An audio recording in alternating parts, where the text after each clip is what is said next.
Illustrator CS5 introduces us to beautiful strokes. Now, the name might sound a little wacky, but it's exactly what you get. You're now able to take simple lines and add arrowheads that have a lot of flexibility, dashed lines with more functionality, and you can even do some magic on regular lines. Let me give you an example.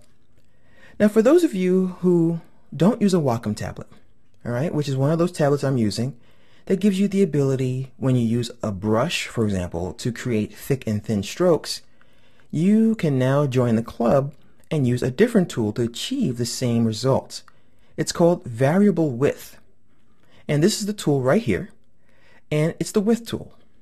Now, what I'm going to do is show you something really remarkable. All right? Before we do that, let's go ahead and go to the View menu and go to Outline. So we can take a look at this stroke. All right? Nothing I can do to this stroke with the Direct Selection tool will make it thicker.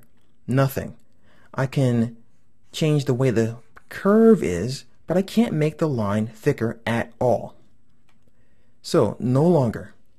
I'll grab the Width tool and I'll go near a point like this, and I see a plus sign, and even if I don't click on a point, I get a plus sign. Why? Because I can click anywhere on this path and I can pull my mouse and I can add thickness to that stroke. Hence, beautiful strokes. And now we have an eyebrow for a character. I can go back to that tool again, click on the path, and add more of these. And I can really vary the width of this stroke. It's really interesting. I can double click on a point to open up the Width Point Edit dialog box. This allows me to change how the sides change in width. So what I could do is I can scale one side and not scale the other if I don't want to. Or I can make one side larger, and I can do all kinds of things like create manta rays or snakes or anything.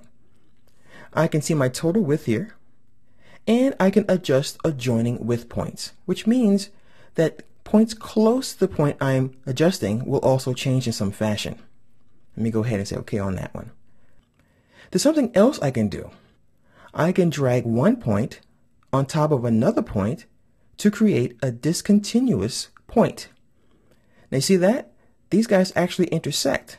And if I double click on this, I get a different dialog box. A lot of stuff this thing can do. As you can see, since I have two paths that intersect right here, I can control side one.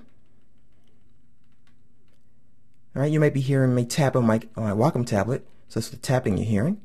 And I can also work with side two. How epic is that? It's craziness, and I don't even know how they thought of this. So as you can see, what you could do before with something like the blob brush, you can now do with this tool.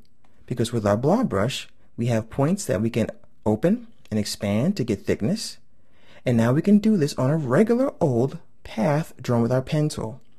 All you have to do is use the Width tool to achieve this goal.